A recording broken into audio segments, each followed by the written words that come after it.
حضرت برا رضی اللہ تعالیٰ عنہ فرمائی، برا ابن عازب رضی اللہ تعالیٰ عنہ ما د نبی رسول الله والسلام نو اوریدا. نبی رسول الله والسلام خطبه ویلا. په خطبه کې اولنه خبر دا وکړه چې اول ما نبدا من يومنا هذا ان نصلي ثم نرجع فننحر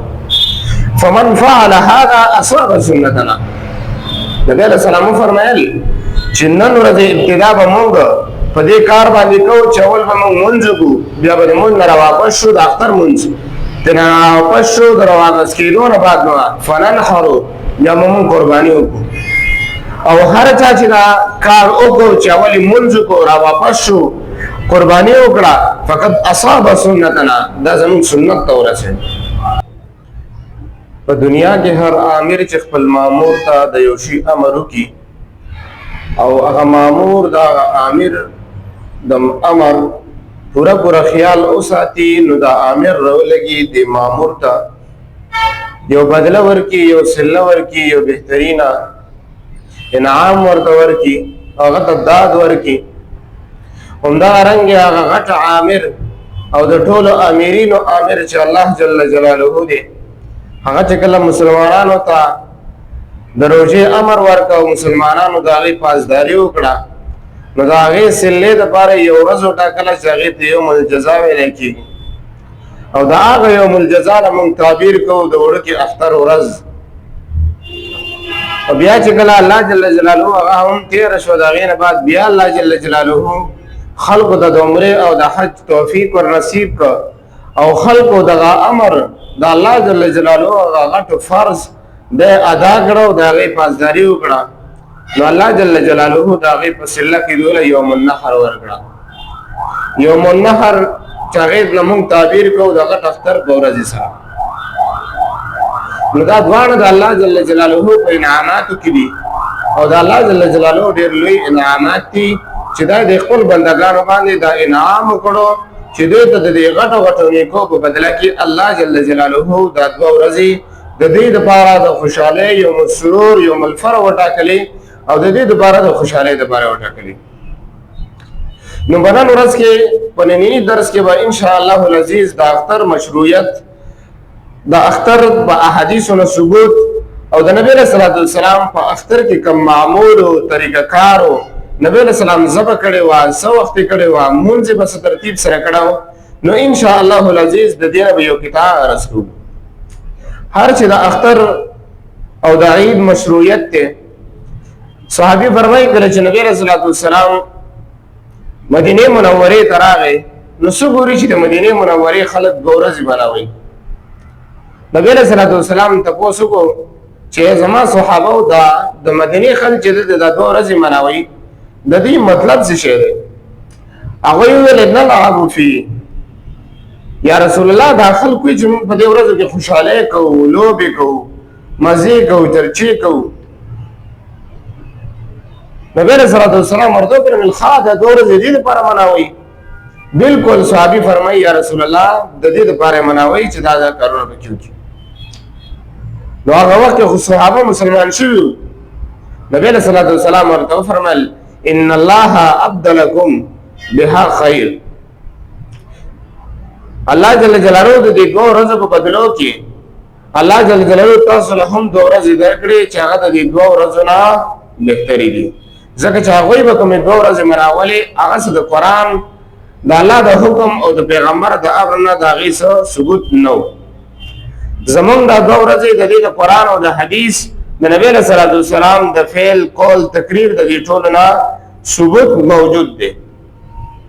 نو زمونږ دا دوه ورځې د هغه نورو قومونو د دوه ورځې نه اولا شو. د وړوکي اختر معمول باندې هم مونږ بیان کړی او هلته مونږ ټول تفصیل د نبی علیه الصلاة والسلام ویلو. هر چې غټ اختر دی نو د غټ اختر باره کې حضرت برا رضی اللہ تعالیٰ عنہ فرمائی، برا ابن عازب رضی اللہ تعالیٰ عنہ ما د نبی علیه الصلاة والسلام نو اورېده. نبی علیه الصلاة والسلام خطبه ویله. په خطبه کې اولنۍ خبره دا وکړه چې اول ما نبدأ من یومنا هذا ان نصلي ثم نرجع فننحر فمن فعل هذا اصاب سنتنا. نبی علیه السلام فرمایل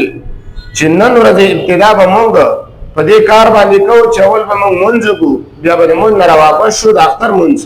ترې راواپس شو د راواپس کېدو نه بعد نو فننحرو بیا به موږ قرباني وکړو او هر چا چې دا کار وکړو چې اول یې مونځ وکړو راواپس شو قرباني وکړه فقط اصاب سنتنا دا زموږ سنت ته ورسېد نبی علیہ الصلوۃ والسلام ډېر شی احادیث همدارنګې مضمون سره ډېر شی احادیث موجود دي دوهمه خبره په احادیثو کې دا ده چې ډېر شی احادیثو نه معلومیږي چې دا ورځ د اختر د اظهار د خوشحالۍ دپاره ده چې په خپله هم په ځان کې خوشحالي ښکاره کړي او بل طرف هم دا خوشحالي شریکه کړي دوهمه خبره دا ده چې د احادیثو د مضمون نه معلومیږي د مجموعې نه معلومیږي چې دا د رشتہ دارۍ د پاللو ورځ ده دا په یتیم باندې د رحم کولو ورځ ده دا خپلې لور او خور ته د حق ورکولو ورځ ده په دې ورځ کې څومره دیني احکام چې دي حسنه چې سړی د خوشحالۍ په غم کې شي چې راځه دا خو د خوشحالۍ ورځ ده او بیا د ندیم پاتې شي نه د خوشحالۍ ورځ ده په خپل ځای باندې یوم السرور ده یوم الخوشحالي خدا خو سره د دې نه او خوشحالي ځان لګاو چې ته پکې نیکي وکړې او دا کوم کارونه چې موږ ذکر کړه دا پکې وکړې نو الله جل جلاله ستا خوشحالي په ډبل نه په تریپل باندې کړي نو د نبی علیہ الصلوۃ والسلام په دې بابت کې ډېر څه احادیث موجود دي نبی علیہ الصلوۃ والسلام د اختر په ورځ باندې راغی عیدګاه ته راغی صحابه کرام رضی الله تعالی عنهم ورته ناستو نبی علیہ الصلوۃ والسلام هغوی ته وعظ وکړو خطبه به وفرمایله هغوی ته به نصیحت وکړو د اختر باره کې د اضحیې باره کې د نور دیني امور په باره کې به نبی علیہ السلام دوی ته بیان وفرمایه وعظ به وفرمایه صحابه به ورته ناستو صحابه به نبی علیہ الصلوۃ والسلام ته متوجه ناستو نبی علیہ الصلوۃ والسلام ته به متوجه مخ نیولی او نبی علیہ السلام به دوی طرف ته مخ و د صحابه به نبی علیہ الصلوۃ والسلام ته مخ و د دې حدیث نه هم معلومیږي چې نبی علیہ السلام به چې کوم وخت کې بیان کول هغه وخت کې به صحابه موجود وو نو په دې حدیث باندې به راشي زموږ خپل ځان وتلو چې د اختر په ورځ امام صاحب په منبر باندې ناست دي فقط صرف یو هغه مقتدي ورته ناست دي چې کم مقتدي لږ وختي راغلی هغه جومات کلاو کړی نو ته په خپل ګریوان کې سوچ وکړه چې دغه مبارکه ورځ د نبی علیہ الصلوۃ والسلام هغه فعل قول تقریر څنګه او زما او ستا فعل قول تقریر څنګه دی نبی علیہ الصلوۃ والسلام صحابه ته د دې ورځې په ترغیب کې د زندګۍ د بدلولو کم یو داسې مقام ورکړو او تا کم مقام د دې ورځې نه حاصل کو چې د دې نه ته زندګي بدله کړي یو بل حدیث کې راځي چې صحابه په دې ورځ باندې چې یو بل سره ملاوېده نو خود خوشاله وو یو بل ته دعا ورکوله چې تقبل الله منا ومنك الله دې زموږ هم قبول کړي ولادت ستانه تاسو هم قبول کړي بل حدیث کې همدغه مضمون د نبی علیہ الصلوۃ والسلام نه ثابت دی صحابي فرمایي تقریبا واصله ابن اسقع رضی الله تعالی عنہ دی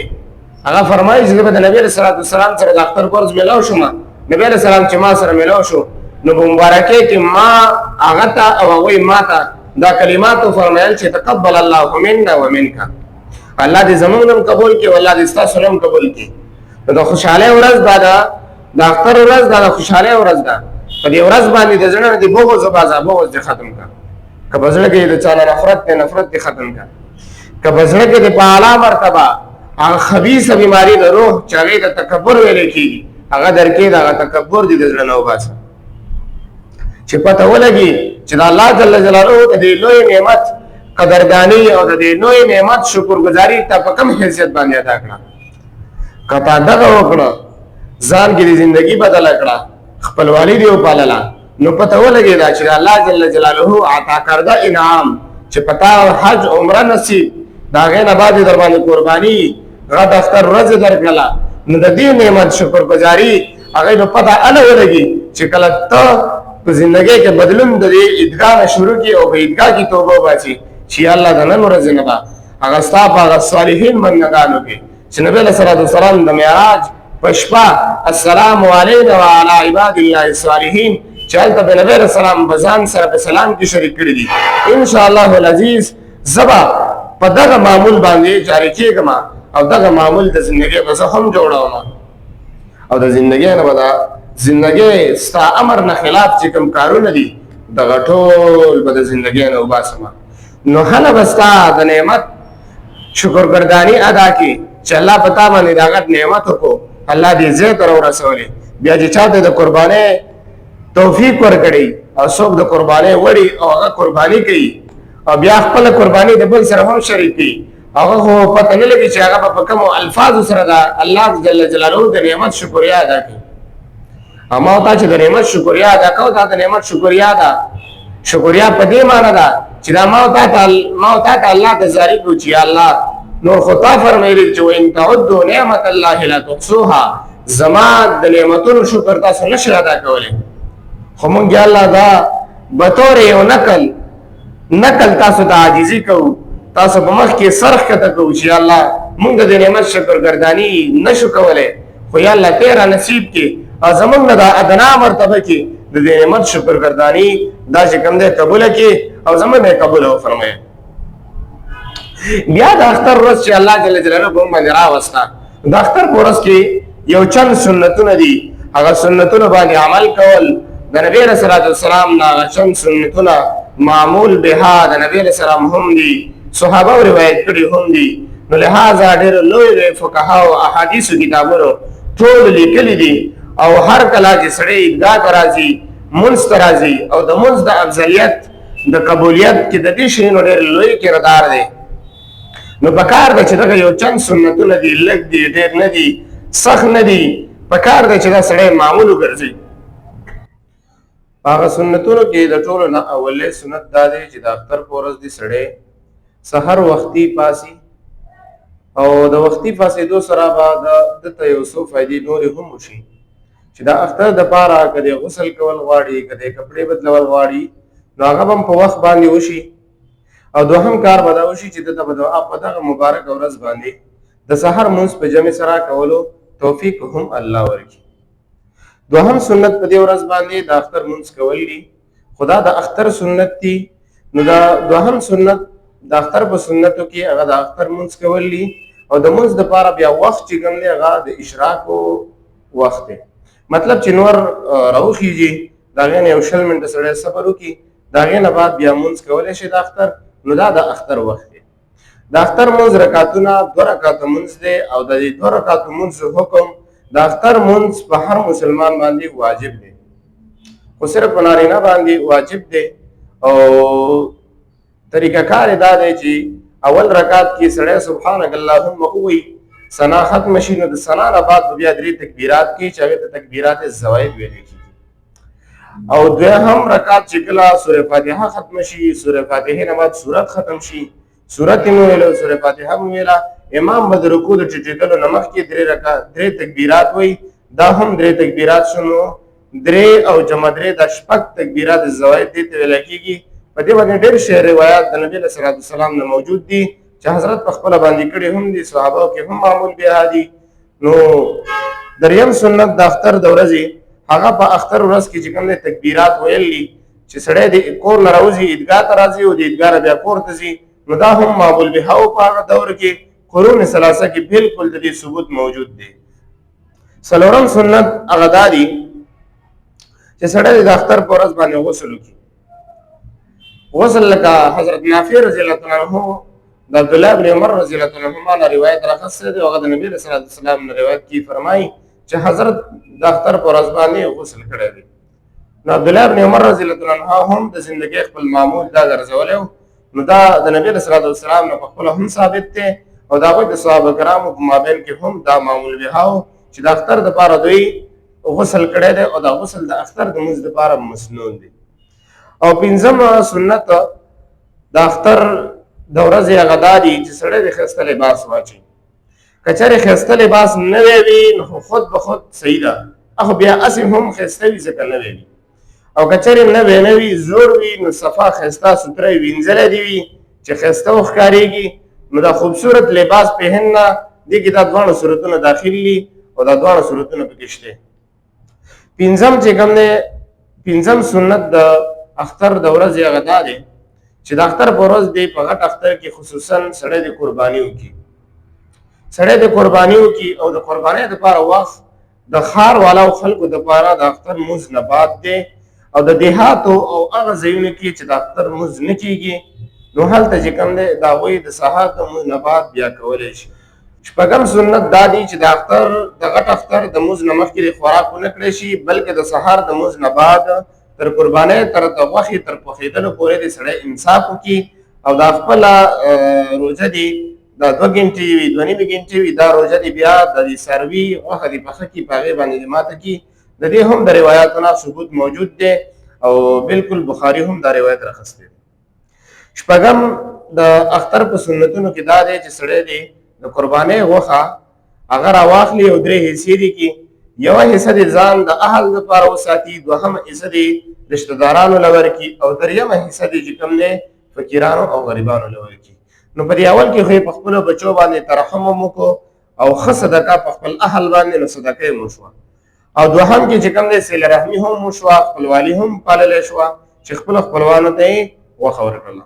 او دریمه چې کوم دی یو لویه صدقه په داسې مبارکه ورځ باندې د غریبانو او د فقیرانو مرسته هم وشوله او یو لوی عظیمه صدقه ده نو ډېر لوی ثواب او د اجر باعث دا سنت ګرځي. اتم د دې ورځې سنت دا دی چې په دې د صبح صادق د اختر نواله تر نور تر غورځېدو پورې علماو تخریج کړی دی د احادیثو نه د دې ټولو سنتونو. یو دا سنت یې هم راخستی دی چې سړی دی د سهار مونځ نه بعد نن په دې اختر په ورځ باندې ټوله ورځ دی تکبیر ویل دا ځان له معمول وګرځي او دوهم دا خبره چې هغوی فرمایلي چې تکبیر دې هم وایي او په دې ورځ باندې دعا کول هغوی هم په سنتیاتو کې ذکر کړي دي چې په دې ورځ باندې دعا کول دا ډېر لوی فضیلت لري ځکه دا ډېره لوی فضیلت والا ورځ ده او په دې کې علما فرمایي په دې کې یو وخت دی چې هغه وخت سره سړي دعا موافق شي نو چې څه وخت یې الله جل جلاله هغه ته قبلوي. نو دا و د اختر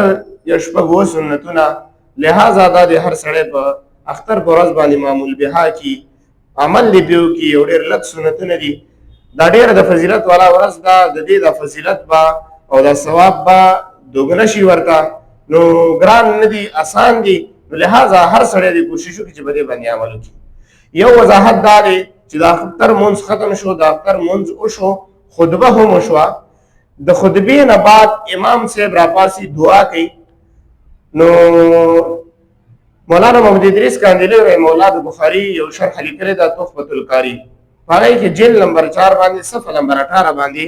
هغوی راخستی دي چې د اختر د خطبې نه بعد دعا کولو کې لاس اوچتول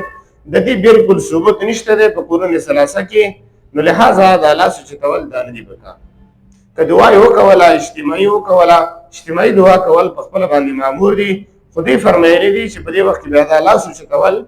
د دې هیڅ ثبوت نشته دی لہذا دې نه دې سړی ځان ساتي او د دې نه بعد یو بل عمل دی چې په هغې کې مونږ خواص هم مبتلا دي او عوام هم مبتلا دي چې کله دعا وشي نو امام صاحب د منبر د پاسه ودرېږي خلک راځي د امام صاحب سره مصافحه کوي مبارکي کې ملاویږي. علماو سخت منع فرمایلي ده پنځه شپږ کتابونه مونږ تکل کړی وو مونږ کتلي دي چې هغوی بدعت لیکلي دي چې دا بالکل بدعت دی دا مه کوئ د دې نه ځان ساتئ. په جومات کې خو بالکل ناروا دي ځکه حضرت عمر رضی الله عنه په دور کې به دي څوک جومات ته راغی خبرې به وکړلې حضرت عمر رضی الله عنه به په کنکر باندې ویشتل نو لہذا د جومات ادب په دې کې دی چې سړی د جومات نه راوځي د جومات نه بهر دې وکړي امام صاحب د خپله غاړه خلاصه کړي اعلان د خلکو ته وکړي چې مبارکي او لاس میلاوالی غاړه میلاوالی دا د جومات نه بهر وکړي په جومات کې داخل دننه مه کوئ. نو لہذا عیدګاه کې بیا حکم دا دی چې عیدګاه کې هغه هم د جومات غونده مصلا ګرځېږي نو لہذا په هغې کې دې دننه ونه شي بهر دې وشي او دا تطبیق مفتی فرید رحمه الله کړی دی او دا ډېر بهترین تطبیق دی. اخرنۍ خبره دا ده نبی علیه السلام حدیث کې فرمایي سل من قطعک چې زما امتیانو د هغه چا سره جوړوئ څوک یې در سره وراني. نو موږ مخکې به دې درس کې ویلې چې دا اختر ورځ دا د خوشحالۍ ورځ ده چې سړی د ځان له هم خوشحالي ورکړي بل له دې هم خوشحالي ورکړي نو لہذا کومو خلکو چې له خپلو پردو سره ناچاکي وي هغه دې هم ختمه کړي د چا چې د چا سره حسد وي بغض وي دا دې هم د زړه نه وباسي دا دې هم ذهن نه ختم کړي او یو خبیثه بیماري چې هغې ته تکبر ویلی کېږي هغه دې هم د ځان نه وباسي. نو د اختر ورځ الله جل جلاله ما ته چانس راکړی دی په په دې ورځ باندې هر سړی توبه وباسي او بیا نن نیت دی وکړي چې یا الله مخکې دې چې کوم اختر راوستی و په روژه کې چې زه څنګه نیک وم وړوکي اختر کې څنګه نیک وم ذوالحجه کې چې زه څنګه نیک وم او غټ اختر کې چې څنګه نیک وم انشاءالله العزیز ټول کال به داسې نیک وم ستا فرمانمندار بنده به جوړېږم نافرمانۍ نه به دې ځان ساتم د ګناه نه به ځان ساتم ستا اطاعت کې به هر وخت لګېم نو هر بنده دې دا ذهن او سوچ جوړ کړي او انشاءالله العزیز چې دې دا نیت وکړي الله جل جلاله به دله توفیق ورکوي الله جل جلاله ته په دې خبرو باندې عمل کولو توفیق را نصیب کړي وما علینا الا البلاغ